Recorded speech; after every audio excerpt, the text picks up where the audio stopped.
اعوذ باللہ من الشیطان الرجیم، بسم اللہ الرحمن الرحیم۔ اب ہم سورۃ البقرہ کا آغاز کریں گے۔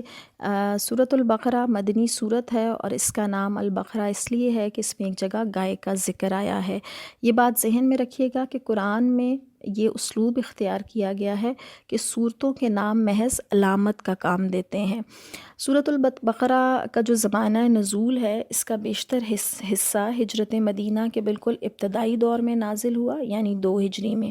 سود سے متعلق آیات جو آیت نمبر 275 سے 281 تک ہے، یہ 10 ہجری میں نازل ہوئیں اور آخری 3 آیات ہجرت سے پہلے نازل ہو چکی تھیں۔ یعنی ایک سورت کی آیات اگر مختلف اوقات میں نازل ہوئیں تو نبی کریم صلی اللہ علیہ وسلم نے اللہ کے حکم کے مطابق ان کو ایک سورت کا حصہ بنایا۔ سورۃ البقرہ کے فضائل کے حوالے سے ہم چند احادیث کو دیکھتے ہیں۔ مسلم کی حدیث ہے، نبی صلی اللہ علیہ وسلم نے ارشاد فرمایا، اپنے گھروں کو قبرستان نہ بناؤ، یقیناً جس گھر میں سورۃ البقرہ پڑھی جاتی ہے اس سے شیطان بھاگ جاتا ہے۔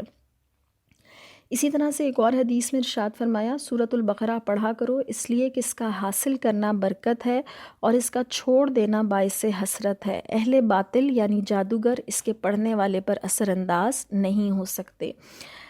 ایک اور حدیث میں فرمایا کہ 2 چمکتی صورتوں زہراوین کو پڑھتے رہا کرو، یعنی سورۃ البقرہ اور سورۃ آل عمران، اس لیے کہ یہ دونوں صورتیں روز قیامت بادل کی 2 ٹکڑیاں بن کر یا 2 سائے بن کر یا پرندوں کے 2 صف بستہ غول کی صورت پہ نمودار ہو کر اپنے پڑھنے والوں کی طرف سے شفاعت کے لیے جھگڑیں گی۔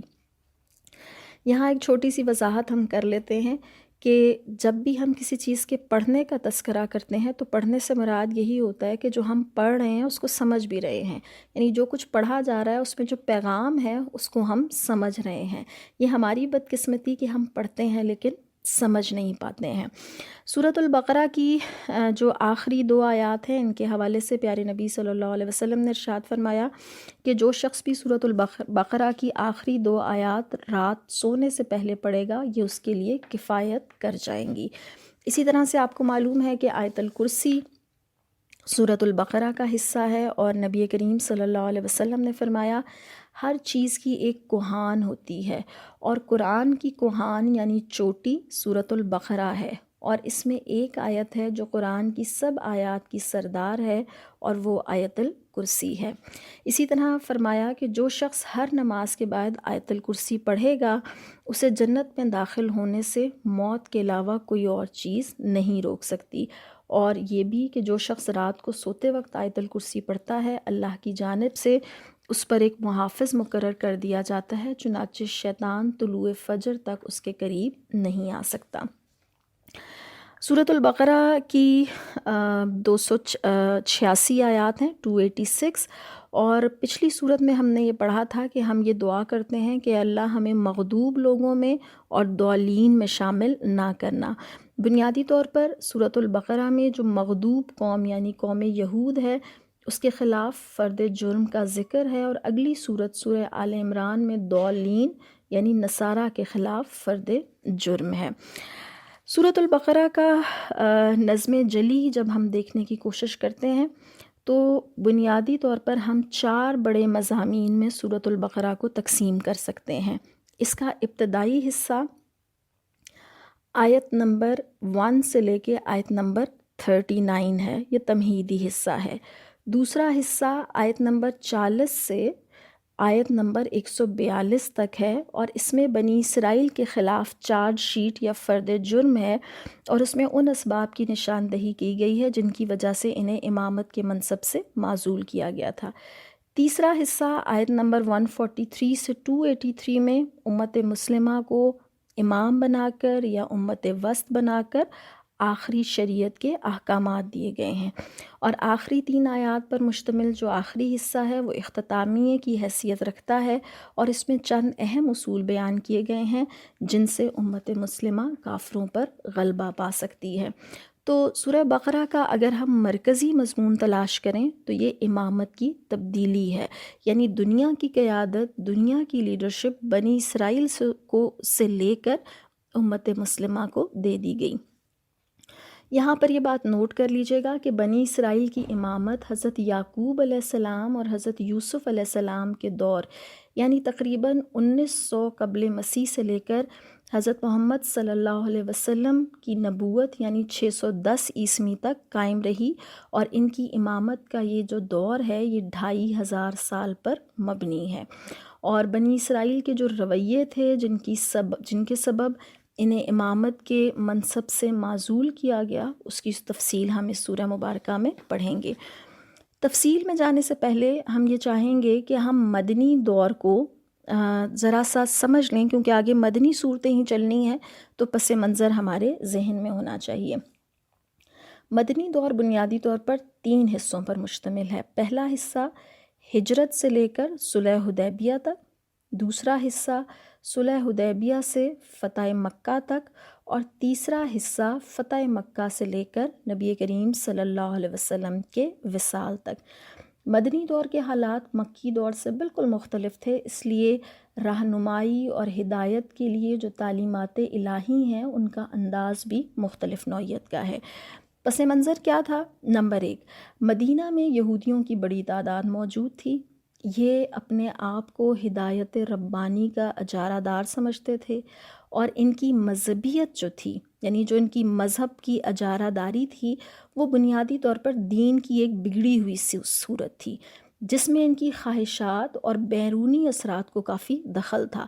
انہوں نے ایسے عقائد اور ایسے رسوم و رواج اپنے دین کے اندر داخل کر لیے تھے جن کی کوئی حقیقی بنیاد نہیں تھی۔ تو مدینہ میں آنے کے بعد اسلام کو جس چیز کا سامنا تھا وہ ان بگڑے ہوئے لوگوں سے واسطہ تھا جو دین کے علم بردار تھے لیکن دین کی شکل کو تبدیل کر چکے تھے۔ نمبر 2، مدینہ منورہ میں چونکہ ایک باقاعدہ اسلامی معاشرے کی بنیاد رکھی گئی، ایک اسلامی ریاست کا آغاز ہوا، اس لیے وہ معاشرتی، سیاسی اور قانونی معاملات جس میں ایک نئے مسلم معاشرے یا ایک نئی مسلم ریاست کو رہنمائی کی ضرورت تھی، وہ اللہ تعالیٰ کی طرف سے دیے گئے۔ مدینہ منورہ میں تیسری بات یہ ہے کہ مدینہ منورہ میں مسلمان اجتماعیت کی تشکیل پانے کے بعد اب یہ جو مدینہ کی ریاست ہے یہ مشرکین مکہ کے لیے بہت بڑا چیلنج بن گیا تھا، اور مشرکین مکہ نے پورے عرب کو مسلمانوں کے خلاف ایک طرح سے سمجھ لیں کہ تیار کر دیا تھا کہ اس ریاست کو ہم نے ختم کرنا ہے۔